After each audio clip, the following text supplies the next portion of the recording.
Hey, YouTube fans. Yeah, I have a few. You'll see. Anyway, hey, first before we go anything, did you like the new start to the videos? It's the best I can come up with zero budget. Anyway, hey, for this episode, I want to kind of talk about Boost. Uh, Boost is all the rage this year, and like every year for probably the past 6, 7 years, maybe even a little longer. And Boost choices on Drag Week. Yes, as you look at the other videos and kind of read what this channel is about, it's all about getting to Drag Week. Drag Week 2018 is 3 weeks in the past. And actually, for that event, it's probably the most root style Boost apparatuses I've seen at Drag Week in a while. Maybe this year because I was paying a little more attention because I had a little more free time. Because this car did not make it this year, but if you check out some of my prior videos, you'll see what happened there. But this one, really talking about the different right boost. Yeah, as you can see, my boost of choice is a supercharger. But for Drag Week, the most common is definitely a turbocharger. And speaking specifically, a turbo on an LS.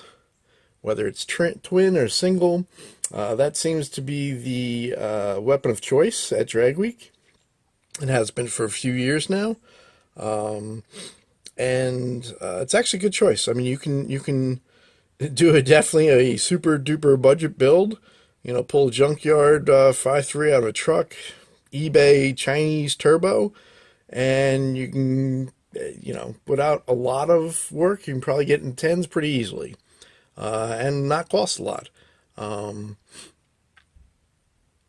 Cost is always a factor with Drag Week, and if you don't have a ton of money to spend, that might be a great way to do it for you. But if you have some choices, and you still want to go turbo, and you have some talent welding all the hot and cold side of that turbo, to plumb it, you can spend a little bit of money and go faster.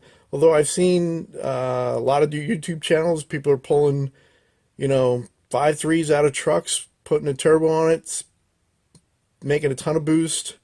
As long as they got a good tune in there, they're going pretty quick. To go really quick though, in my opinion, I think you do have to spend a little more money. I mean, people definitely argue with me, and I'm sure if anybody sees this video, they'll put some comments in that you can go fast with practically stock parts. But it's also a question at that point, how long is it really going to live? If you're doing Drag Week, you end the 5 days, and that's all you really care about, and at the end of the event, you're going to try to turn it up as much as you can, and you don't care if you blow it up because you didn't spend a lot of money, then yeah, you maybe go fast, but again, it's really not going to live. If I had to do this all over again, I might consider an LS with a turbo. I probably would definitely do a different block, different bottom end, different heads other than stock. I would try to make it live a while.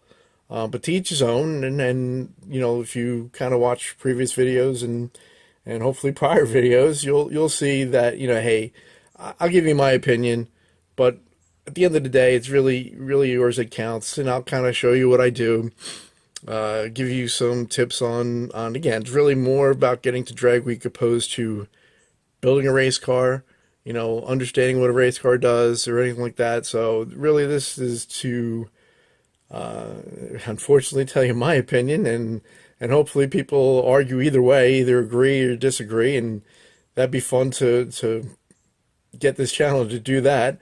But long story short, for me, you see what I got.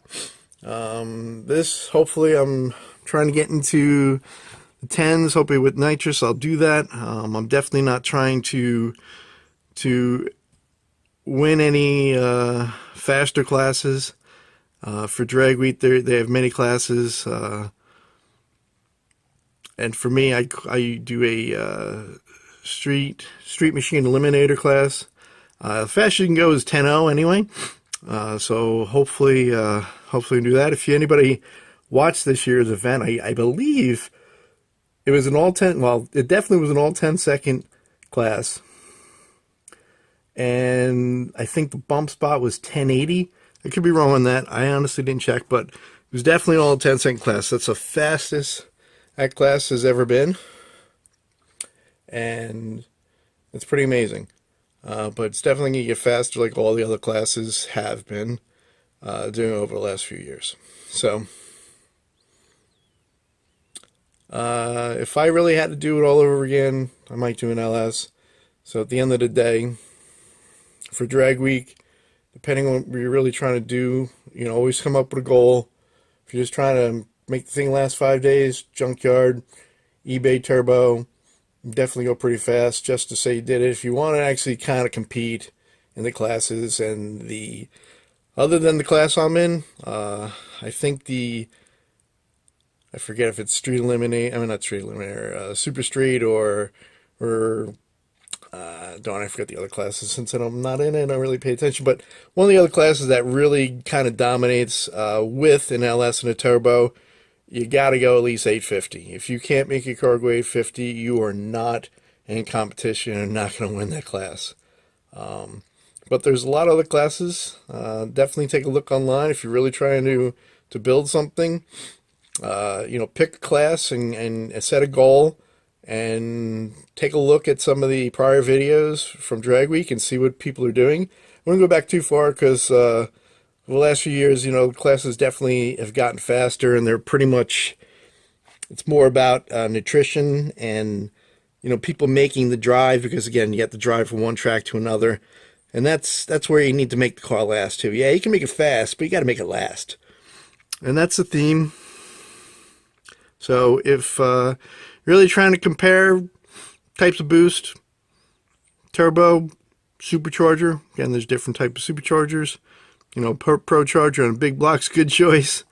But long story short, the probably dollar for dollar LS with a turbo is probably the best way to go. All right, that's my opinion now. Talk to you later.